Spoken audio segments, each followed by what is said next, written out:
Hello there. Welcome to the Saroy channel. How are you doing? I do hope you're doing remarkably well, and loads of love to each and every one of you. And I hope that you're ready to relax after a long, hard day at work, or a soak in the bubble bath, because I've got a fabulous story for you tonight. So don't forget to go and get that wonderful quintessential drink, whether it's a rich, hot, warm drink or a spicy Dr. Pepper, because I've got a fabulous story for you tonight.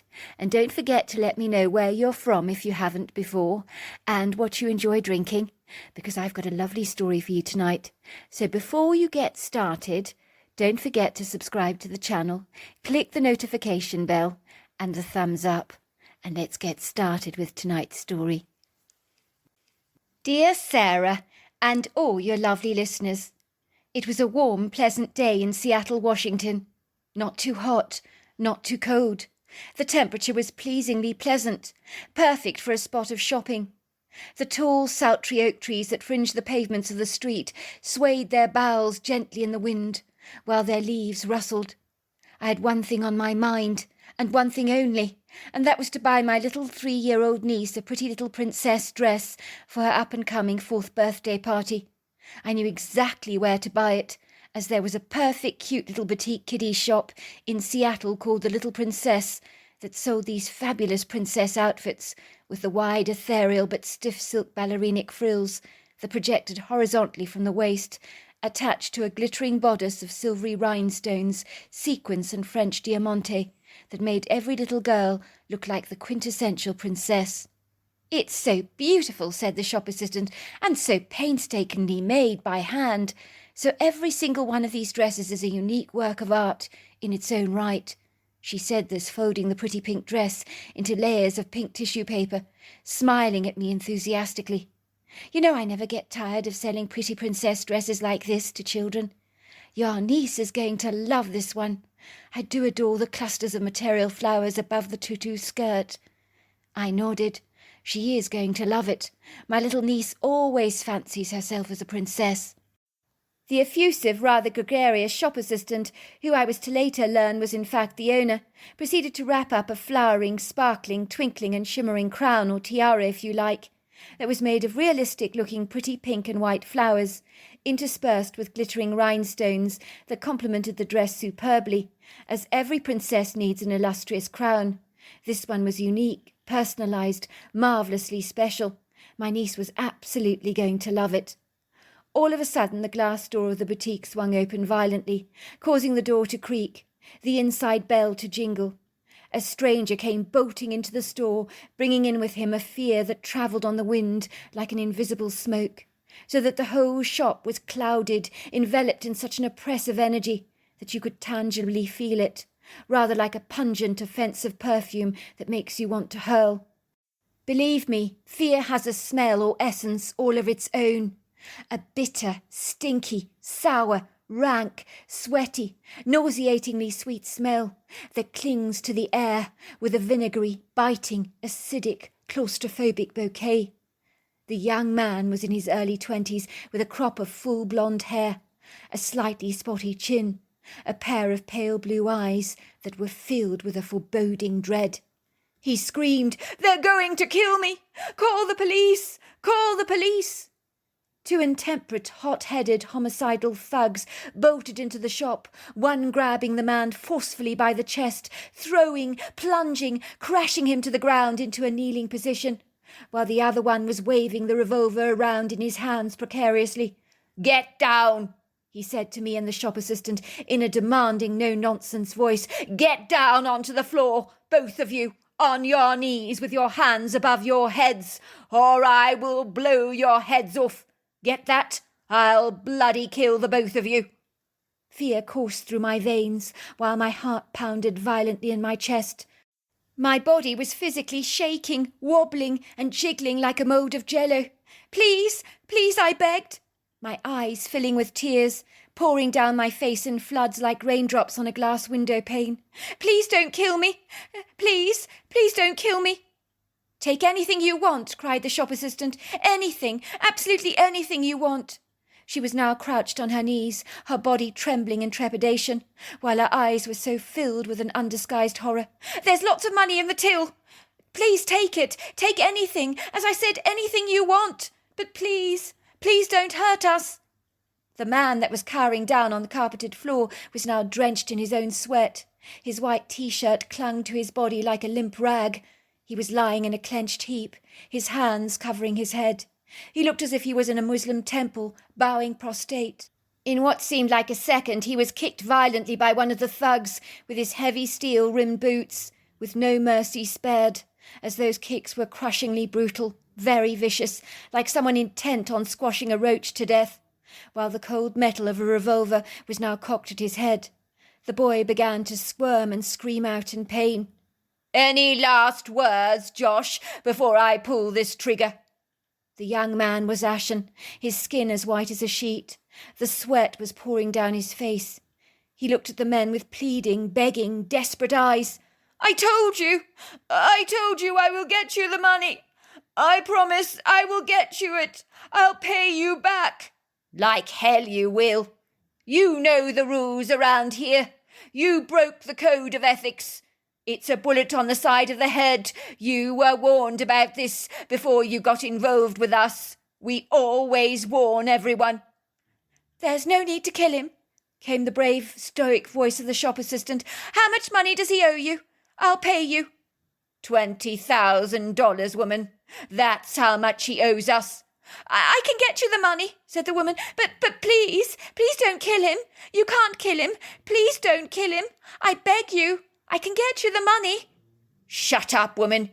This isn't your bloody business. This is personal. It's not always about money. It's about loyalty, honour, obedience. It has nothing to do with you. But it will if you don't shut your bloody mouth up right now, woman." Then it happened. The man pulled back the trigger. Boom. The young man fell back onto the carpet with a mighty thud. His dead fish-like eyes glazed as they stared vacantly into space. Only a second ago he was breathing, but now he was an empty shell, a vessel. The essence of who he once was, vaporized like the mist on your truck window once the heater is engaged. My body heaved, jolted, jumped in reaction to the shrill ear-piercing popping sound of the bullet, as if I myself had been shot, for it was as if the whole floor that I was kneeling on had become wobbly, unsteady, rickety, like a fisherman's boat on a tempestuous sea. I realized that this was because my whole body was a gibbering, gelatinous mess.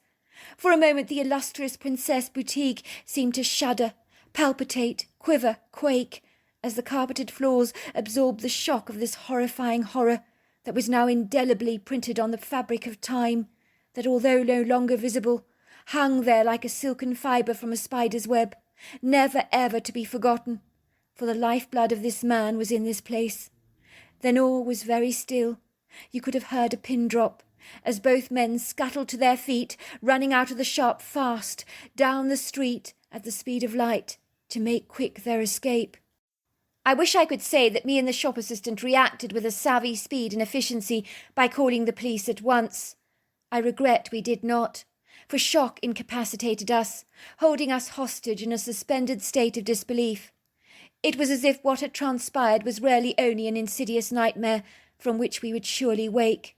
We were only jolted out of our wobbly state when a woman entered the boutique, the doorbell jingling as she pushed it open. She stopped dead in her tracks, her eyes growing wide with horror, as she let out a discomposing scream, running out of the boutique screaming, "Someone's been shot! Someone's been shot!" It was her scream on seeing the dead corpse lying on the floor with the blood trailing on the carpet that jolted us out of our delirium. "Someone's been shot! Someone's been shot in my shop!" said the shop assistant, wobbling nervously as she clutched the phone in her hands, speaking to the emergency services. "Someone's been shot! Yes, at the Little Princess boutique. We need the police right now." Of course, the police were invariably called, and me and the shop assistant were escorted to the station to answer a host of questions, to look at mugshots of well-known criminals, and we even sat in for a police artist to draw the young men we'd both seen, who the police were certain were involved in a notorious drug cartel with a repugnant reputation for killing any wayward dealers. So harrowing, tortuous and distressing was this experience for me personally that it rattled my life to such an extent that I was never the same again. It was as if the whole chilling experience was replaying itself in my mind over and over and over again, on rewind, rather like a roller coaster that just would not abate. At the time I was living outside Seattle, in a large Georgian house that had been subdivided into 3 separate residential homes that on the outside looked like one substantial grandiose mansion. Only you could see the 3 separate pathways that led directly to 3 separate front doors, all painted in distinguished different colours to procure our identity, and of course to ascertain each house one from the other, so that visitors to my home knew that mine was the one front door that was painted in a navy blue colour. The very ornate white property overlooked a large sprawling open graveyard, with tombstones so old some were literally covered in algae and lichen, that was flanked in the furthest distance by a towering woodgrove made up of Douglas firs and ponderosa pines. Ever since the gut-wrenching violent ordeal at the fairy-tale-like Princess Boutique, it was no surprise that the cute little expression of a little girl's dream had now closed its doors, as the shock of the incident meant that even the owner of this whimsical, wistful enterprise could not stomach her job any more, as memories of the incident hung like a sticky spiderweb over her life, clouding her aspirations in an oppressive darkness, and try as she might, she could not get rid of those silken fibres that stuck to her visionary hopes and dreams for the place like nasty bits of tacky chewing gum that you could not shift. Ostensibly, the traumatizing memories, along with the haunting flashbacks, tore into the fabric of her soul, much as it had done for me. I had resigned from my job as a local school teacher at school. I was receiving trauma counselling at home, but I had reached a stage where I couldn't leave my own premises. I was compounded by such an excruciating, tormenting terror that had made me become a prisoner in my own home. If I did try to leave my house, I was gripped by such an insufferable terror, so much so that I would break out into a cold sweat, followed by panic attacks that were so extreme that on one occasion an ambulance was called. I thought I was dying of a heart attack. I was now having my groceries delivered to my own home, living like a hermit or a princess locked away in an ivory tower. "One step at a time," the counsellor had assured me. "Trauma affects us all very differently. But I assure you, slowly and surely we will get there. You're suffering from agoraphobia, which is perfectly understandable in the circumstances. You've had a nasty, nasty shock. But in time you'll be as right as rain and go back to reassuming your normal life." For me, the idea of my life ever resuming any sort of normality seemed a long way in the future. "But what if that never happens?" I'd said. "What if I spend the rest of my life cooped up in this house, too afraid to ever leave?" "I'm sure it won't come to that," the counsellor had assured me. But I doubted he was right. I felt certain that never again would I have the courage to leave my front door. Of course my parents, along with my sister and my little niece, visited me regularly, repeating like a parrot exactly what the therapist had told me 100 times before. "Little steps. Slowly and surely you'll get back to living a normal life," they would say. But I could tell by the worried secret glances on their faces that their words did not convey what they really thought. And so it was I would sit on the second floor of my home in the bedroom, with my window facing the graveyard, on a rocking chair, like a withering, frail old lady. I was young then, in my late 20s at the time, with the world as my oyster, but it certainly didn't feel like that. With my binoculars I would watch the comings and goings on our street, and of course the graveyard across the road, often frequented by curious people who were naturally drawn to the unnamed graves with an undisguised fascination. I don't know what it is about graveyards, but they seem to provoke a macabre interest. I suppose watching the comings and goings of the outside world was my one connection to it, which was why I became pretty much transfixed to whiling away the long lonely hours of my uninspiring drab life, just watching people. Granted, I got entertainment from television videos and the internet alike, but they all seemed far removed from the hustle and bustle of the outside world. I could see Mrs. Jeffreys walking her little dog through the gravestones. Her dog would lift up his leg on a tomb to pee against it, or decided to deliver a coiled, smelly package on some nearby turf. Mrs. Jeffreys would glance around furtively to see if anyone had seen her dog's offence, of which she could have attended to easily, as her pocket was well equipped with some dog waste removal bags, but having decided that they hadn't been seen, she would hastily waddle off with her dog, as if nothing had ever happened. It seemed getting away with doing something was exceedingly gratifying for her. Then there was my neighbour's 3 boys, who lived next door to me behind the yellow front door, all between the ages of 13 and 15, who enjoyed kicking a ball in the graveyard. On this occasion I watched them having the time of their lives, as there were lots of areas between the stones to kick a ball. I could see a pugnacious man with a bald, shiny head draw up his truck to the side of the road, where he trudged towards the boys with a purposeful, angry stride, pointing accusatory fingers at them, oscillating his arms wildly with his mouth going up and down, while the expression on his face appeared inflamed with anger. I could always fill in the blanks, imagine what he was saying. "You bloody kids! What are you doing kicking a ball around a graveyard like this? Have you got no respect for the dead?" This wasn't the first time an altercation like this had happened, so I knew those kids would be back to fight yet another day, seemingly unhindered by the constant telling off of passing strangers that was frankly not much of a deterrent at all. I watched them hang their heads in shame dutifully, while the eldest boy appeared to be apologising profusely. "Sorry, sir," I imagine he was saying. "I promise you, we won't do it again." But as he said this, his fingers were crossed behind his back. The stranger, definitely suspicious, watched the children with a huge scowl on his face as they scurried hastily across the road to the pavement and grassy verge that framed our side of the road. The shortest one, whom I imagine was the youngest, was clutching the ball tightly in his hands. With their faces now facing away from the disagreeable man, they were laughing. I watched the man get in his truck and drive off. One night I was awoken to a banging sound. I could hear some clattering going on in the neighbour's kitchen. I was downstairs at the time, having fallen asleep in front of the television. The dividing wall between my neighbour's kitchen and the living area was so superfine it was easy to overhear conversations, especially since the whole family next door perpetually spoke with raised voices. I glanced towards my living room clock. It was midnight. My sliding door that led out into the front yard had block-out curtains that clearly needed drawing, but the distracting, raised, belligerent voices in the neighbour's kitchen sharpened my attention. I was immensely curious to find out what was going on, and like a snooping, nosy neighbour who hasn't got anything better to do with their time, I scurried towards the wall to have a really good listen-in to a conversation clearly not designed for my ears to hear. In truth, I was always hungry for entertainment. I had an insatiable desire and secret hankering for excitement in my life, as being a prisoner in my own home meant life could get tediously boring for me. I pressed my ears against the wall, listening in to the conversation. "You stupid bloody idiot!" I could hear a young male voice say. "It's a good job Mum and Dad are out. If they knew you used his rifle, you'd be in real shit. You silly idiot! How could you do that?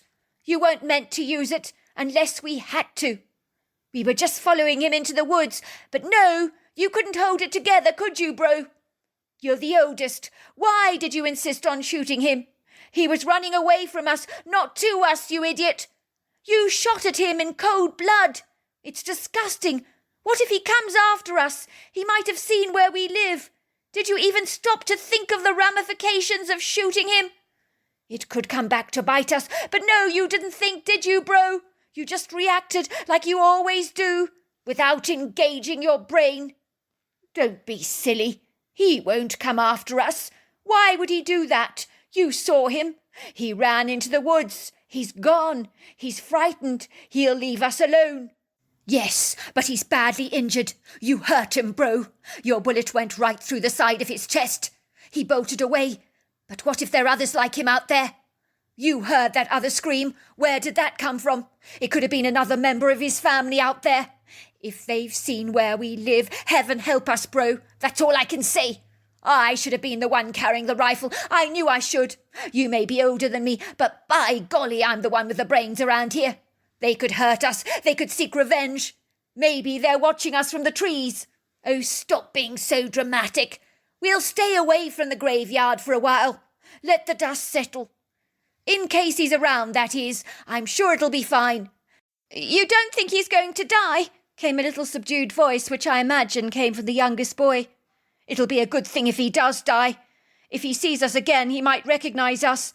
There's no telling what he'll do. No one must say a word about this to Mum or Dad. If Dad knew I used his rifle, I'll be grounded." "Won't he be able to tell if you've used it?" came the little voice again. "Can't you tell if a rifle's been used? I heard you can. What about the used ammo?" "Oh, of course not, silly. Dad doesn't know we know where he keeps the key to his rifle cabinet, does he? If he discovers something untoward in regard to his rifle, he won't suspect a thing, because we don't know where he keeps the key. If he asks us, we act as if he's completely bonkers. I'm sure he's going to put it down to him being a little absent-minded. He won't suspect a thing, I know he won't. The main thing is we have to keep our lips sealed. They'll be back in the morning, so don't go giving away anything. No hangdog guilty expressions on your faces, or Mum will think we're up to something. Now let's go to bed. Forget this ever happened." "But you're sure this thing won't come back to haunt us?" "Of course not," came the reassuring voice that sounded rather too wobbly to me, as if the person wasn't confident at all in what they were saying, but were trying to convince their flagging doubts. Naturally, I was absolutely stunned. I mean, had these 3 children actually shot a man in the woods? Why would they do such a crazy thing? I didn't know how to react. Now I was wide awake. I decided to backtrack on the video that I'd been watching, return to the point before I'd fallen asleep. My body was covered in a long duvet on the sofa, my bent legs crushed against my chest as I dived into a bowl of salted caramel popcorn, swigging down a cold glass of Mountain Dew, which I placed on the coffee table before me. Before long I got caught up in the gripping, compelling drama where 2 men with black stockings on their faces were creeping cautiously into a house through a sliding door much like my own. My heart began to thump in my chest. Why on earth was I watching something that only provoked my worst fears? Wasn't this supposed to be a comedy? But in my book this was nothing funny. Nothing was funny about this at all. I could feel my angst intensify, reminding myself that I hadn't drawn the block-out curtains of my sliding door. I moved surreptitiously towards the windows, my nerves frazzled by a rising level of trepidation that the movie had clearly evoked in me. I stopped dead in my tracks. My body froze like an ice statue, as staring at me through my own glass windows were 2 huge human-like faces from 7 feet off the ground, of 2 monstrous giants covered in lots and lots of hair. Of course I couldn't see them clearly, but their faces were pressed against the window pane, looking directly at me. I could see an ominous, thick, sausage-sized finger fingering the corner of my slightly ajar sliding door, pushing it back until it finally opened. A burst of cold breeze entered the room, followed by 2 powerfully intimidating creatures that were so dauntingly big they would make a refrigerator seem small. At first it seemed like a joke, as if 2 men in gorilla suits had entered my living room and were playing some kind of bizarre, twisted, nonsensical joke on me. But my eyes could see clearly that this wasn't a practical joke of any kind. These creatures were absolutely real. I could see willowy smoke emerging from the aquatic nostrils of the larger creature, who looked less than amused. Her grey leathery face wore an expression of incandescent rage. All at once I knew what these creatures were. The revelation hit me like a ton of bricks. They were Bigfoots. I had 2 Bigfoots in my living room whose eyes were focused directly on me. This was some kind of ridiculous and exceedingly bizarre event. The larger Bigfoot was female, easily over 8 foot tall, 3 foot wide across the shoulder area, 700 pounds easily. The Bigfoot who was standing next to her was whimpering like a child, and although big, he was lanky, lean, muscular, at about 7 foot tall. He was unequivocally still a youngling. I could see a big patch of congealed blood on the side of his muscular, dense chest that appeared almost bulletproof. He was holding it down with his hand. It was clear he was in pain, but I did not perceive that any lasting damage had actually been done, because the creature was in good shape. I then realised that this was the creature the next-door neighbour's kid had shot with his father's rifle. It seemed that the female, who was his mother, had come to extract her revenge upon the boy. The trouble was, she had come to the far end of the house, which was my section of the old mansion. The Bigfoot had got the right house, but the wrong section of the house. She had chosen the blue front door instead of the yellow one, which was where the 3 boys lived. The huge female creature looked at me through her treacle-coloured, wide, deep-set eyes, pointing directly at her youngling's wound and showing me the blood, as if to say, "Look what you've done! You've hurt my son!" She moved towards my settee, thrashing it across the ground so hard that the underlying wooden scaffolding and upholstery just broke, like a brittle bar of peanut brittle snapping in half. She was about to lunge towards another piece of my furniture to tear it apart when the whimpering Bigfoot started chattering to its mother in a very articulate language. It was shaking its head profusely, as if to say, "It's not her, Mum, it's not her. She isn't the one that hurt me." I watched the mother's face visibly soften. Her animosity towards me slowly waned, faded, subsided, relaxed. She looked almost apologetic, but continued to point to her son's wound, as if to say, "Can you see why I'm angry? Someone did this to my son." I nodded. "I'm sorry," I said, speaking audibly in English, hoping that in some way she might understand me. "You must be very upset. Very, very upset, but believe me, it was all an accident. I'm sure the person who shot your boy didn't actually mean to do it." The female Bigfoot was studying me. She was looking at me directly in the eyes. I swear to you she could read my mind. I knew she could. It was like she was reading me like a book. I am 1000% sure these creatures are telepathic, so you have got to guard your thoughts in their presence. If you forgive me for saying so, I continued, but it's easy to be scared by your kind. You're awfully big. I can understand why it happened. People do silly things when they're scared. The Bigfoot looked at me again through her dark eyes, as if assimilating my words. I beckoned for the two creatures to follow me. At first they were hesitant, but then they reluctantly obliged, and I led them into my kitchen, indicating for the little one, or the youngling, to sit on my kitchen chair, while I began to clean up the wound with some disinfectant. The water in the sink became saturated with blood, but I could see the wound was already healing. It was a very superficial wound. The mind boggles at how tough and robust these creatures actually are. He was a lucky Bigfoot, for it was clear he would live to fight another day. I was very fortunate that my Uncle Pedro was a practicing trauma surgeon in Seattle, so I knew a thing or two about bullet wounds. I fidgeted around with my sterilized finger underneath the skin to find myself touching something cold and hard in the narrow cavity of the open gash. It was the bullet. I could hardly believe it. I pulled it out, hardly daring to believe that so little damage had been done, and that the bullet hadn't even gone through the body, as you would have expected, which was rather weird. But then the Bigfoot's body was so dense with muscle. I heard of a woman once with a gunshot wound that was lodged in her breast implant, and the implant saved her life, as the bullet became wedged in the gel. In this case, the muscle density of the creature's body had saved his life. I marvelled at the wound, that it was so superficial. In truth, this very same bullet could have killed a human in a heartbeat, but to this creature it was merely a graze, but a graze that hurt him a lot. I washed the bullet under the warm water tap. The water tap going on and off was a source of great fascination for both Bigfoots, who kept turning it on and off themselves with looks of unrestrained astonishment on their faces. The ambience in the kitchen was warm, cosy, congenial, and any previous hostility the female creature may have felt for me had long since dissipated like the steam from a kettle. I handed the wash bullet over to the little creature, who examined it with awe. The expression on his face was one that was absolutely thrilled. He was over the moon. He handed the bullet over to his mother, who studied the object curiously, rolling it around in her sausage-sized fingers, but the little creature snapped it away from her, as if to say, "No, it's mine! I want it!" He rolled it around in his hands, looking as pleased as Punch with his newly acquired strange possession, while the female Bigfoot looked slightly disheartened and deflated that she had nothing of her own to treasure.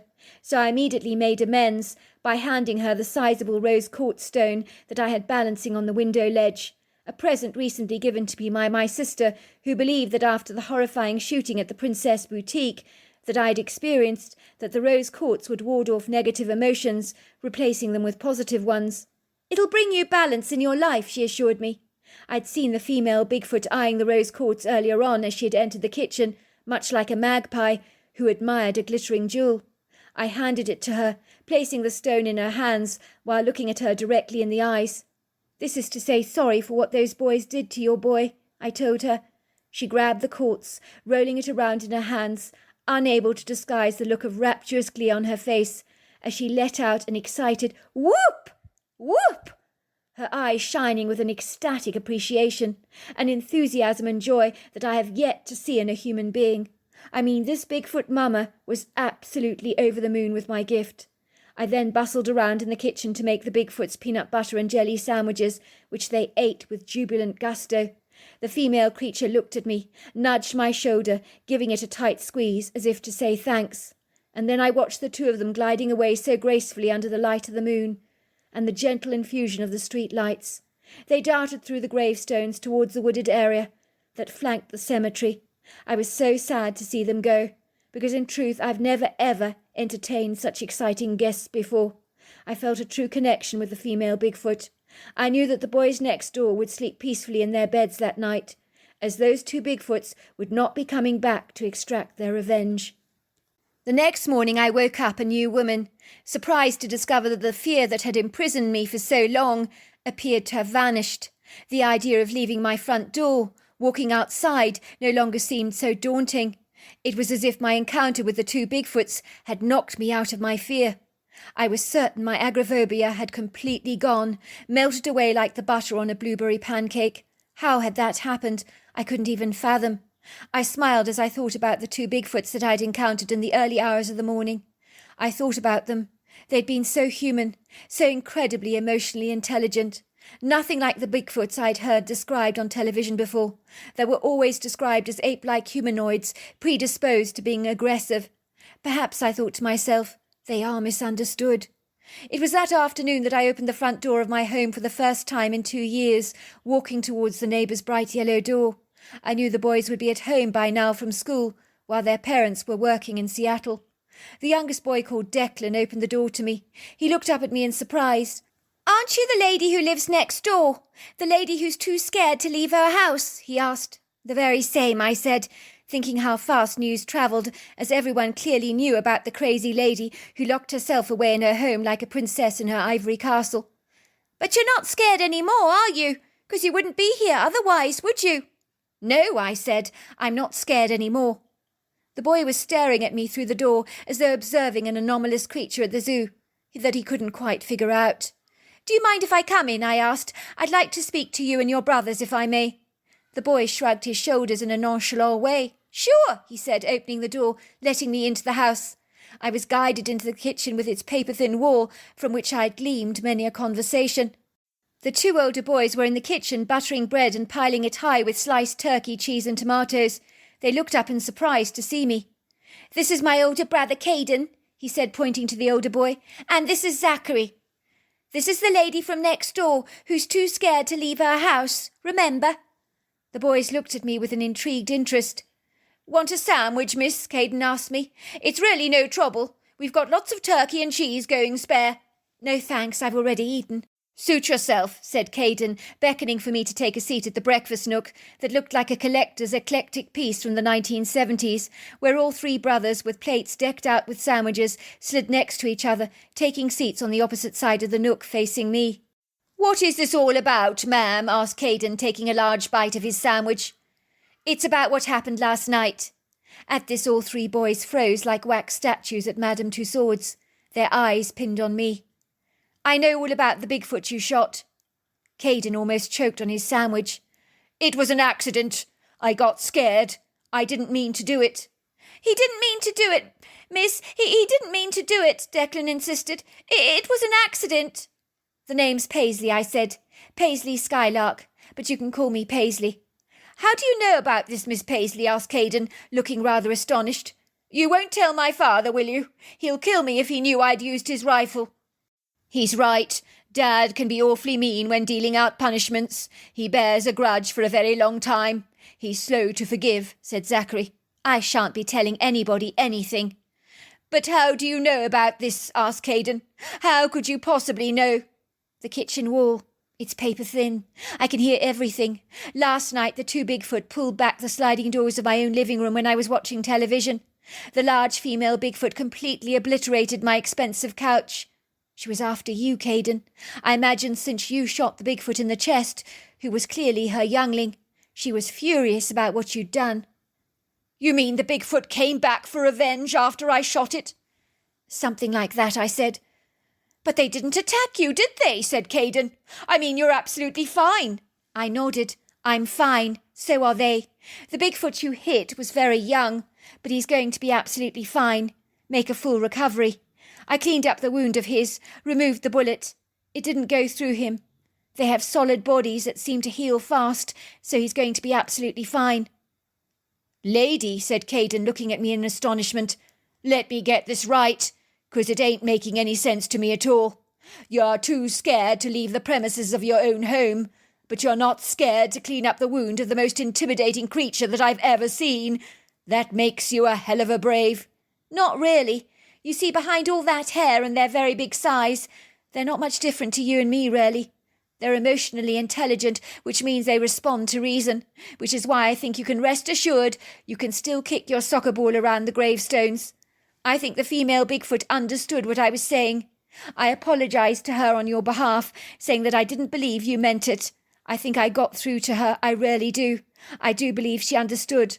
I also believe she accepted my apology on your behalf. You know about our ball games? Well, you could say that shut away in my ivory castle, I tend to see a lot. Why did you shoot the creature, Caden? What on earth happened? Why were you even carrying your father's rifle at the time? What on earth possessed you to shoot at the creature? Well, it was last Tuesday. We were playing ball in the graveyard, said Caden. I noticed a Bigfoot watching us playing ball together. Once it knew it had been observed, it quickly scurried away. It seemed curious, interested in our game, longing to take a part. I was excited, enthralled by what I'd seen. I told my brothers, but they were sceptical and dismissive. I suspected some Bigfoot may be hanging out in the woods, otherwise I wouldn't have encountered one spying on me like that behind a large spruce tree. I persuaded my brothers to sneak in the woods during the night with me, when my parents were away last night for the entire evening. We knew it was wise to take my father's rifle with us, just as a precautionary measure. I had no intention of using it. I suppose you could say it was a crutch. It made me feel safe, or us feel safe. It was a very bright night. The visibility was excellent.